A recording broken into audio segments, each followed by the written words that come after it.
Você já ouviu falar do cantor Júnior Cobal? Ele tem um hit sertanejo chamado Você Anda. Já foi tocado quase 1 milhão de vezes no Spotify. Lembrou da música? E do Júnior Cobal? Não? Nunca ouviu falar? Pois é, nem eu. E a gente tem um bom motivo para desconhecer o Júnior Cobal. Porque o Júnior Cobal não existe.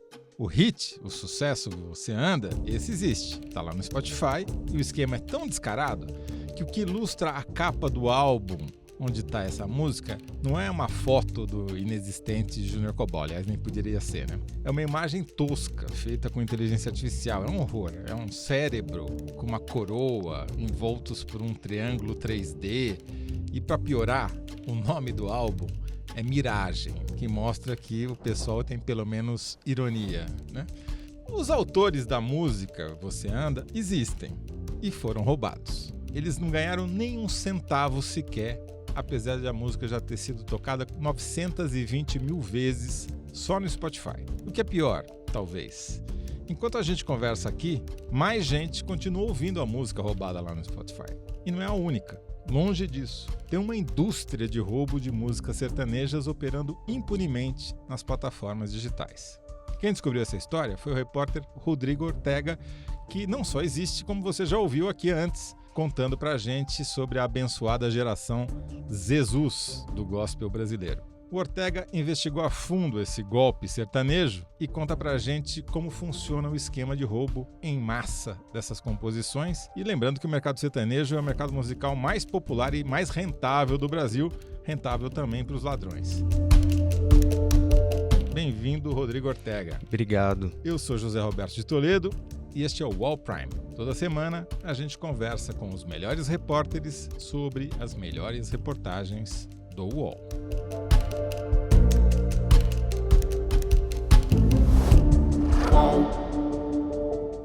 Rodrigo, eu já fiz muita reportagem sobre sacanagem no mundo da política, mas roubo de música, para mim, é a primeira vez. Como é que você descobriu esses artistas que não existem? Então, teve uma denúncia dos compositores.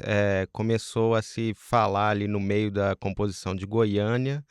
Existe uma rede de compositores sertanejos baseados em Goiânia que se juntam ali para compor. E eles começaram a denunciar, a falar sobre isso em redes sociais. E existe uma pessoa bem influente ali, ela ajuda os compositores nessa questão de direitos autorais. Ela também é autora, se chama Bruna Campos.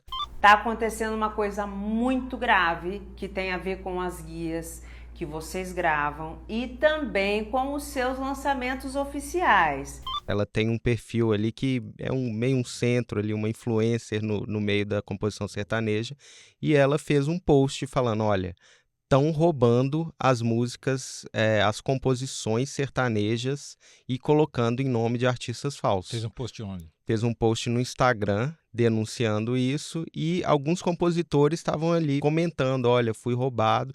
Comecei a falar com esses compositores, cada um ia me indicando o outro e falava, olha, nos grupos de Goiânia tá todo mundo sendo roubado, todo mundo vendo, achando esses perfis fakes e sem saber o que fazer. Só para corrigir uma falha da minha apresentação, quem são os autores de Você Anda, o hit roubado aí pelo falsário? Como a maioria das músicas sertanejas é um grupinho ali, sempre mais de um ou dois. Os autores dessa música, que na verdade se chama Banalizando Intimidades e foi renomeada pelo ladrão para ser mais difícil de ser rastreada, é a Valéria Costa, o Wallace Dias, o Daniel Deck e o Igor Neto. Todos compositores ali já ativos na cena de Goiânia.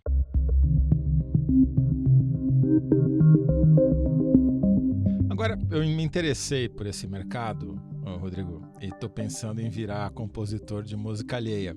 Como é que eu faço? Olha, não é difícil, sem querer incentivar o crime, mas constatando o que eu vi após a apuração. Não, porque isso é o mais chocante. Eu li a matéria, eu estou perguntando porque eu li a matéria e eu custei a acreditar de quão fácil é ser criminoso no Brasil. Pois é, e nesse mercado digital, de música digital, é mais fácil ainda porque as plataformas de streaming cadastram por dia, mais de 120 mil músicas. Então, são 83 músicas subindo ali por minuto, mais de uma por segundo. É impossível controlar, ainda mais nas big techs que não querem controlar, elas querem o conteúdo Quanto mais conteúdo, melhor. sem responsabilidade, né? Eu, compositor fake, como é que eu... Você Quais tem são o meu passo a passo? Você tem que criar um nome de um artista, Tá.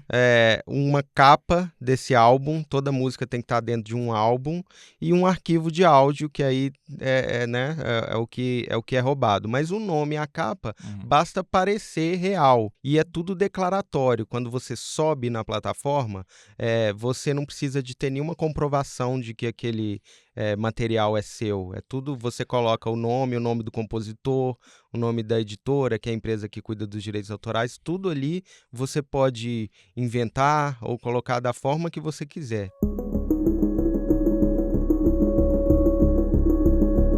Agora, o Júnior Cobal não existe, mas é a voz que está cantando a música dele? A voz que está cantando a música dele é de um dos compositores da música, o Wallace Dias.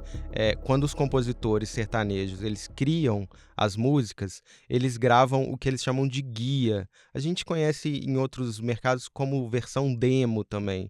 É uma versão de demonstração da música que eles usam para mandar, para tentar vender essa música para os cantores sertanejos famosos. E por que tem todas 1 minuto e 13 segundos? Isso é uma praxe? É a média de tempo, e é porque essa guia ela precisa só mostrar como é o verso, o refrão. Geralmente uma música repete os versos. Sim. E o refrão.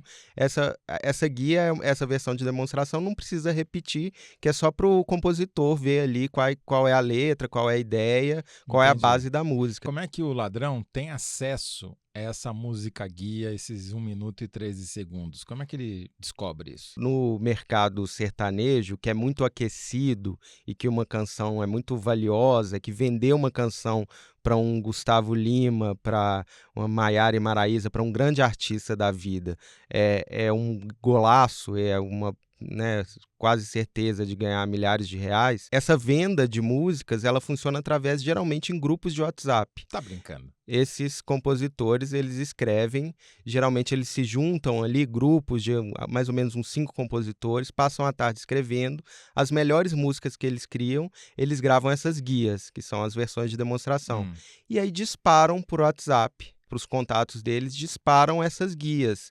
É o jeito que eles têm de divulgar. E aí, em algum momento ali desse disparo em que os empresários ou os artistas estão avaliando a compra da música, essa música está sendo desviada e ela aparece no Spotify em nome de artistas falsos.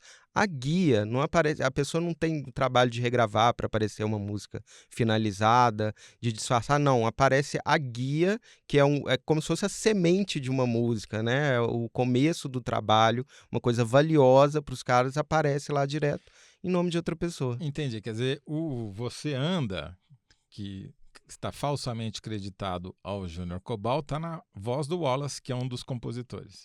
E o Júnior Cobal, que é essa pessoa que se identifica como Júnior Cobal, se coloca lá como cantor, compositor, produtor da música, então ele ganha todos os direitos que estaria dividido se essa música fosse gravada entre os autores, entre quem fosse gravar, entre quem fosse produzir, tá tudo indo só para esse golpista. Tá. Então, o Zé Toledal, que é minha versão patife, criou essa versão lá no Spotify, roubou a música de alguém, essa música guia, colocou lá no Spotify. Como é que eu ganho dinheiro? O Spotify, ele remunera por play. A cada milhar de play, ele dá mais ou menos uns 3 centavos. É pouco, mas se ele tem muitos perfis, muitas músicas, ele começa a arrecadar. Existe uma empresa intermediária. O Spotify, como toda Big Tech, de novo, ele não quer ter muito trabalho com esse conteúdo. Então você tem que cadastrar a sua música numa empresa intermediária. Essa empresa intermediária coloca lá no Spotify e ela recebe o dinheiro e te repassa. Tem um parceiro no crime. É um parceiro no crime e é uma forma de tirar um pouco do trabalho do Spotify, senão ele teria que lidar... Essa empresa intermediária, ela faz a distribuição do dinheiro e a distribuição das músicas. Algumas empresas são muito conhecidas, ligadas a grandes gravadoras, elas cobram para você cadastrar sua música lá. Elas fazem um trabalho junto de marketing, de apoio ao artista. E o ladrão usa essas empresas? O ladrão não usa essa empresa. Ele usa um tipo de empresa que são agregadoras gratuitas, que basta você colocar lá, você não paga nada, a empresa só vai ficar com uma porcentagem, isso todas ficam com uma porcentagem ali entre 10% e 30% da música, do que Da a música bilhetagem render, do que o Spotify passar. O Spotify fica com um pouco da renda, 30%, passa os 70% para a distribuidora e essa distribuidora repassa por artista. E vem cá, e nenhum dos compositores, o Wallace, os outros compositores, tantos que foram roubados, chegou lá e tocou pro Spotify aquele trechinho da música do Você Anda em que você diz, como é que é? Seu descaso com o nosso caso é uma covardia? Tá banalizando a nossa intimidade. Seu descaso com o nosso caso é covarde. Esses artistas, eles procuram o Spotify ou a sua editora, que é uma empresa que ajuda a cuidar desses direitos, mas existe a questão de que é muito fácil colocar uma música lá, e o objetivo, né, tanto do Spotify quanto das agregadoras, é ter muita música ali rodando, mas é difícil tirar, porque não tem nenhum interesse em ficar monitorando, policiando e tirando. E aí, o que eu acho assim genial do golpe é que, como eles estão roubando uma música que ainda é uma composição, que ainda é uma semente, essa música ainda não foi registrada no ECAD. O compositor tem um pouco mais de dificuldade para comprovar, só com um documento, com uma coisa, que essa música é dele. Ele precisaria mostrar ali o WhatsApp dele. Se tivesse um processo judicial, ele ia mostrar aqui no WhatsApp dele. É um ele crime mostrou perfeito, antes. então. É um um crime perfeito, porque você tem facilidade para colocar a mercadoria roubada no ar. As pessoas tocam com isso, estão dando dinheiro para o criminoso através dessa agregadora que você chamou, essa empresa intermediária. O Spotify aparentemente não está muito preocupado com o assunto. Exato. E a agregadora tampouco, imagino. A agregadora, a maioria é omissa, a maioria é empresa que nem está no Brasil, não precisa seguir a nossa legislação. Inclusive, eu fui procurar uma dessas agregadoras e foi, assim, inacreditável em quem eu cheguei no final. Porque é uma agregadora que está registrada em Dubai. O DDI, os números que eu tentava ligar eram da Bélgica. Ninguém atendia, obviamente. Eu achei uma pessoa no LinkedIn que era dessa empresa, Playtracks. Era uma representante de RP da Playtracks. Eu falei, ótimo, achei a pessoa para me, pressionar ela, ver, sua empresa tá cheia de música roubada ali. Ela se chama Faith Randoni. É um perfil no LinkedIn. Aí eu achei estranho porque a foto dela era muito perfeitinha, assim, da Faith Randoni. Mandei mensagem, ela não respondeu. Peguei essa foto, coloquei em busca reversa no Google, uma busca que você vê de onde é a origem dessa imagem, e é gerada por inteligência artificial. Muito bem. Então a inteligência artificial está presente em todas as etapas do roubo das músicas. Era uma falsa atendente, uma falsa representante da empresa, que era simplesmente um robô genérico de inteligência artificial. Além de você falsificar a capa do álbum que não existe e eventualmente dar a sugestão de nomes para os artistas que não existem e de gerar a foto da representante da empresa que aparentemente não existe também, ainda não está compondo. São nessas etapas. Como eles roubam as músicas, eles não precisam compor ainda usando inteligência artificial. Eles só jogam ali uma música criada por humano, né, que tem um valor, um pouco mais uma graça.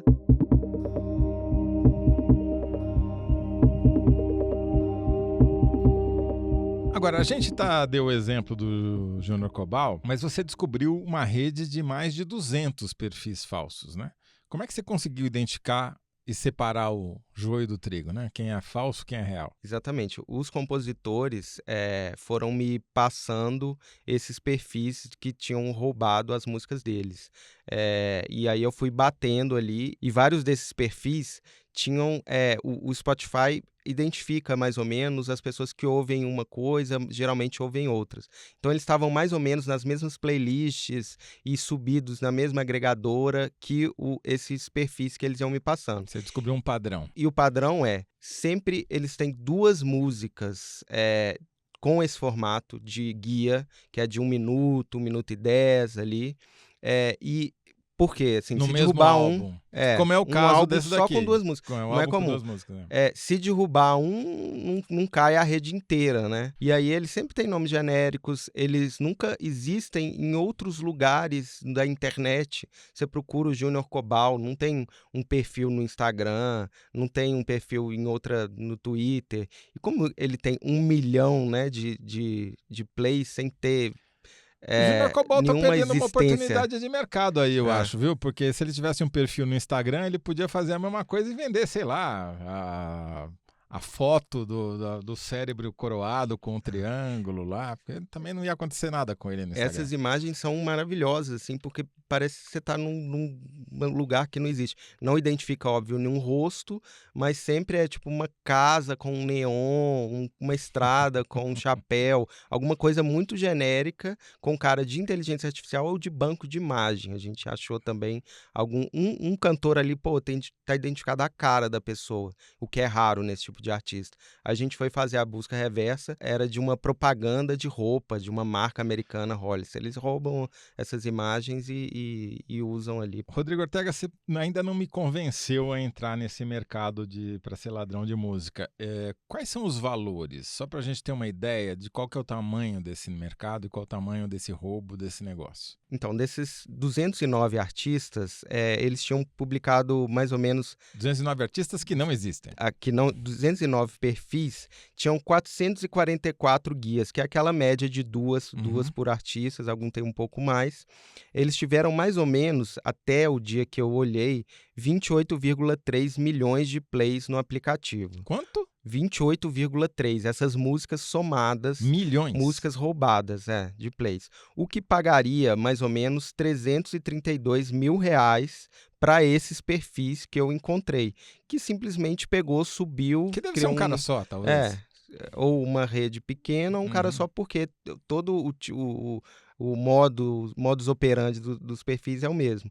Então ele ganhou 332 mil reais só pegando essas músicas do WhatsApp, subindo ali em nome de artistas falsos, sem nenhuma necessidade de criação visual ali, Sim, colocando imagens genéricas. Mínimo de trabalho. Agora, e pro artista, o prejuízo é só essas 330 mil reais que eles deixaram de faturar ou é maior do que esse? É muito maior, porque essas músicas, cada música hoje no mercado sertanejo, que é muito aquecido, muito valorizado, ela, se você vender com exclusividade para um grande artista, exclusividade só você pode gravar essa música, ninguém mais. Ela custa mais ou menos 15 mil reais só para dar esse direito pro artista. Então o Wallace joga lá no grupo de WhatsApp dos produtores e empresários de artistas sertanejos e fala, daqui, se você quiser exclusividade, é 15 mil reais. Ele fica só com esses 15 mil reais ou ele fica com uma participação na música, caso ela estoure? Ele é o compositor da música. Se ele for, geralmente não é único, se ele for o único compositor, ele fica com 100% dos direitos autorais. Wallace e companhia, tá bom. Cada um ali dos 5 ficou com 20% dos direitos autorais se essa música tivesse sido vendida. Então, além desses 15 mil, que é só o start, ele perde a chance de, se a música for, por exemplo, aí para dar uma ideia de quanto rende, se a música for um primeiro lugar nacional, ficar bem durante um tempo, primeiro lugar nas rádios e na internet, o ganho autoral dessa música hoje em dia é mais ou menos R$1 milhão. 1 milhão de reais. Então, assim, não dá para cravar o número a quantidade de dinheiro que esses caras perdem com 444 músicas roubadas, porque cada música pode ter uma performance ali depois de ser vendida, mas é um prejuízo milionário, pelo menos da venda da música, que fica prejudicada se ela já for lançada. O Júnior Cobal lançou antes do Wallace vender para um outro cantor famoso. Isso prejudicou a venda? Essa música deixou de ser vendida? O que os compositores estão desesperados é por isso, porque se a música ela vaza, não só ela é muito fácil se a pessoa que quiser tá tentando ali vender, acha, pô, essa música tem 1 milhão de plays, a chance de alguém ouvir e o cara falar, ó, essa música não é exclusiva, porque a exclusividade na venda é importante. Então a pessoa perde isso e tem muito menos chance de vender a música. Além disso, eu conversei com um compositor que eu gosto muito no sertanejo, que ele se chama Daniel dos Versos. Ele compôs a música Coração Cachorro, que foi um hit aí mais ou menos 2 anos, e ele falou, não é só esse dinheiro direto, mas se a música tá lá no nome lá do Júnior Cobal e as pessoas começam a ouvir, a ideia da música, a sacada da música, ela se torna pública. Então é fácil alguém copiar também essa sacada, não está circulando só entre os E produtores. compor uma outra música Então vira- que tem alguma similaridade com aquela, Exatamente. usando a ideia central. Para nós compositores é ruim demais, porque assim, a gente teve uma ideia criativa, uma ideia única às vezes, né, que ninguém teve ainda. Aí quando uma guia dessa é soltada antes, um outro compositor possa vir pegar aquela ideia, né, outra, entendeu? Tipo assim, ela deixa de ser inédita. O mercado sertanejo é quase uma... Não dá para chamar de monocultura, mas é uma grande... comparando aí com o agro que está ligado, é uma grande fonte de renda e está sendo vítima de uma praga digital que desvaloriza suas sementes. São os gafanhotos do sertanejo, né? A pessoa está entrando aqui na nossa frente e a gente some no trabalho. Em nome de quem que estava lá? Júnior Cobal, com K. E aí você procura, ele não existe no Instagram, ele não existe em lugar nenhum. E cada música que você ouve, você vê que é uma voz diferente. Esse não é um bem material, é uma propriedade intelectual. A sua vida está ali muitas vezes naquela música. A sua história está ali naquela música. E você não quer que ela seja tratada com esse desrespeito. A gente ouviu agora, quem estava falando é a Valéria Costa, que é uma das autoras dessa música do Júnior Cobal. Já estamos aqui dando crédito indevidamente ao Júnior Cobal, né? E o nome da música, como você já tinha dito, é Banalizando Intimidades. Eu acho que até o título roubado é melhor, mas tudo bem. Rodrigo, como é que a Valéria ficou sabendo que a música dela tinha sido roubada? Então, ela compôs lá com o pessoal Banalizando Intimidades no começo do ano passado, de 2023. Ela falou que venderia assim para um artista tipo Henrique Juliano, que para, né, quem escuta é um romantismo um pouco mais derramado, uma canção grandiosa, assim. E eles mandaram, ainda não tinha tido resposta, o que é normal. Os cantores sertanejos demoram 1-2 anos a cada projeto, então a música pode ficar rodando até ser vendida. No começo desse ano, o Alas, que é o cara que tem a voz na guia, ele estava escutando uma playlist de sertanejo no Spotify. Geralmente uma playlist automática, o Spotify coloca o gênero que a pessoa está ouvindo. O Spotify ainda divulga a música exatamente. roubada. Ah, legal. Porque alguém tem que chegar ali naqueles caras falsos que ninguém conhece. E ele chegou, ouviu a música dele mesmo, com outro nome.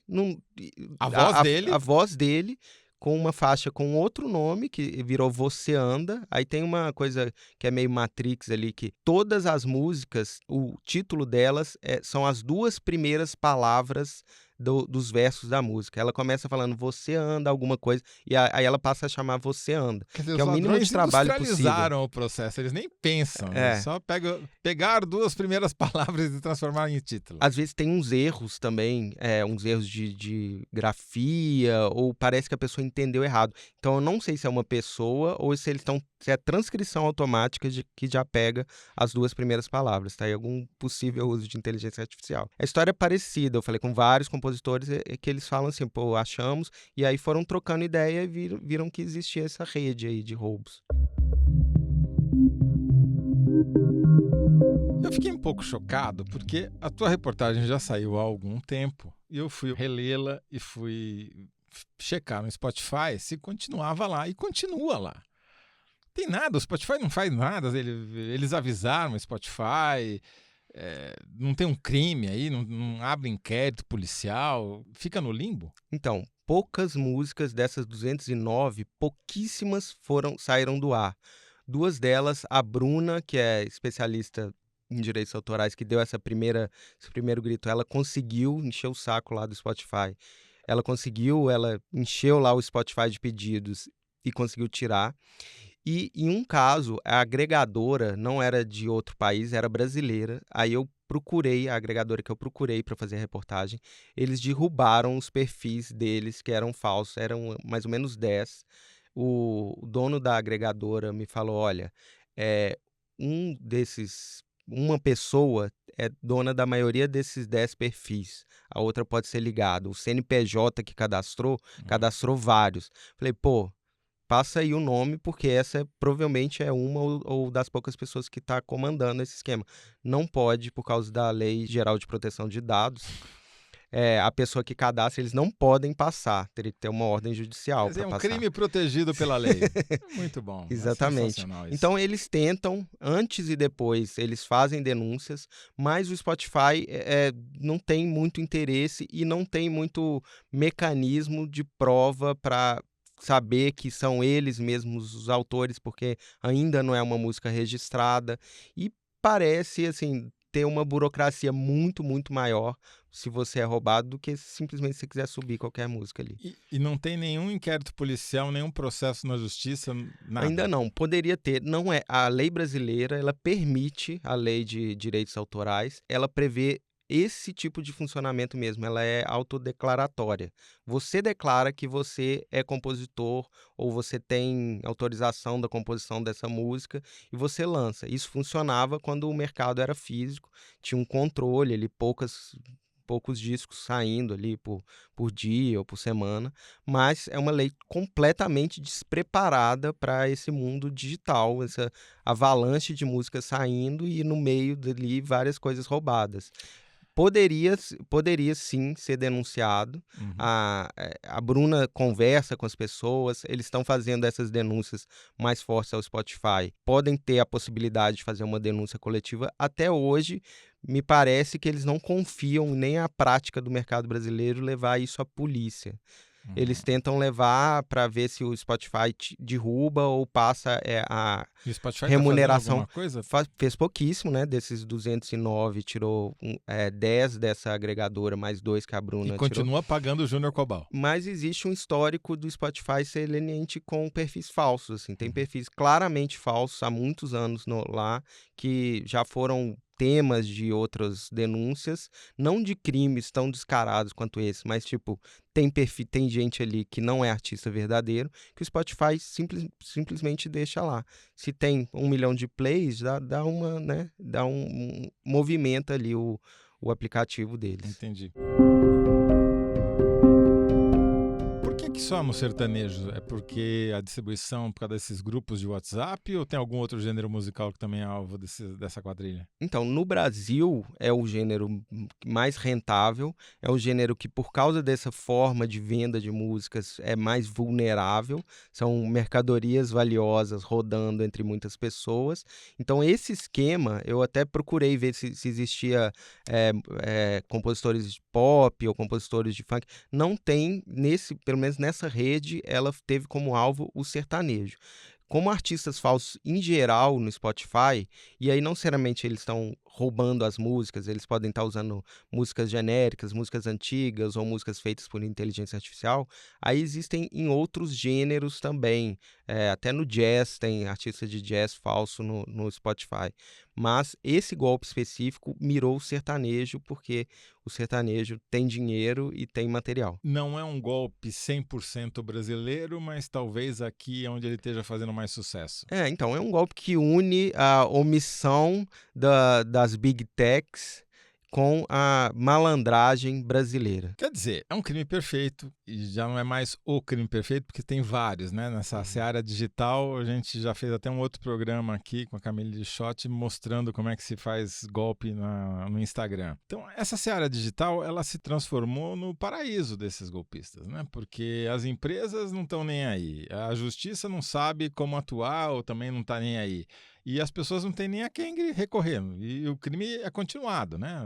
Não tem ninguém que vai para cadeia, é um estímulo. Né? Existem pouquíssimos casos de cadeia por direito autoral no Brasil, mas aí é mais por pirataria de filme ou de TV ao vivo, coisa que mexe com pessoas muito maiores do que compositores sertanejos. Tudo na música hoje, na música digital, parece fake. É difícil distinguir nessas plataformas o que é real, o que é falso. o Spotify tem derrubado alguns perfis que usam de métodos artificiais para parecer que tem muitos plays, artistas que chegam alto nas paradas e que na verdade ninguém ouve, porque ele tá aí, no caso não é a existência do artista que é falso, mas o play que é falso. Eu acho que a coisa tá ficando tão irreal que talvez a própria empresa comece a agir, o que ainda não agiu nesse caso, mas a legislação ela não é preparada para isso. Os intermediários estão ganhando dinheiro com isso e os criadores estão vulneráveis. Mais ainda, né? É isso. E eles pelo menos pararam de usar grupo de WhatsApp para distribuir as suas músicas? É isso que eu falei. Nos grupos, isso não nos grupos de distribuição, mas nos grupos em que eles se conversam. E aí eu falei com muitos, e eles falaram como que eles estão fazendo para isso. Ter mais cuidado para mandar diretamente só para um artista, um pouco mais focado, e eles poderem ter algum tipo de registro anterior. Alguns sobem, por exemplo, no YouTube ou em alguma plataforma, a composição deles de forma discreta, para que, se tiver um roubo, eles poderem ter um registro mais direto de que a música é deles. Eles estão só se precavendo de um crime que eles viram a dimensão nesse momento. Rodrigo Ortega, o que diz a lei sobre esse caso? O Júnior Cobal, ou seja, ele quem for, está infringindo qual artigo, qual código, enfim, o que ele está sujeito, em tese? Ele está infringindo, ele está violando a lei de direitos autorais, ele está violando o direito autoral dos autores dessa música. E essa violação, ela prevê 2 a 4 anos de prisão, mais uma multa que pode ser calculada de acordo com a obra que foi violada, além de outros processos que os autores podem entrar, como danos morais, danos materiais. Não é uma prática no Brasil, não existe caso de gente que foi presa por violar direitos autorais na música em streaming, mas ela pode ser aplicada em teoria. Vou até consultar a diretora Caroline, que é advogada, estudou diferentemente da gente. Até onde eu saiba, para você ter um processo, você precisa ter alguém que é o autor daquele... A pessoa que vai ser processada, né? Se você não sabe quem você vai processar, não tem nem como abrir o processo, não é isso? Civilmente, você precisa apresentar quem é o Júnior Cobal, que a gente não sabe quem é. Criminalmente, a polícia teria que sair de trás da escrivaninha e descobrir quem é o Júnior Cobal, coisa que não aconteceu até agora. A lei prevê que a violação de direitos autorais tem uma pena de 2 a 4 anos de prisão. Ortega, a gente corre algum risco de esse episódio ser derrubado pelo Spotify, não? Eu acho que não, porque o Spotify está preocupado em produtos que têm boa audiência, a gente está aí bombando, então, assim, seja o golpe, seja a denúncia do golpe, seja a reação, para eles está tudo bom. Júnior Cobal, você não perde por esperar, estamos chegando nos seus calcanhares aí. Obrigado, Rodrigo Ortega. Onde é que as pessoas podem ler a sua reportagem? Onde é que elas podem ver o vídeo da sua reportagem? Obrigado a você. As pessoas podem ler no uol.com.br/prime e no YouTube, no canal do UOL Prime, elas podem também assistir um vídeo que explica os bastidores dessa investigação. Muito bom. Não deixem de ler nem de assistir. Eu sou José Roberto Toledo e faço a apresentação do podcast UOL Prime. Hoje eu conversei com o repórter Rodrigo Ortega. O roteiro é do Luiz Fernando Toledo. Desenho de som da Marina Taloni. Trilha sonora original composta por João Pedro Pinheiro. A trilha sonora adicional não é do Júnior Cobal, é da Epidemic Sound. Coordenação, Lígia Carriel e Caroline Monteiro. O podcast é um produto do UOL Prime e Diego Assis é o gerente-geral de reportagens especiais. A supervisão é de Murilo Garavello, diretor de conteúdo do UOL. Muito obrigado a você e volte aqui na semana que vem que tem mais.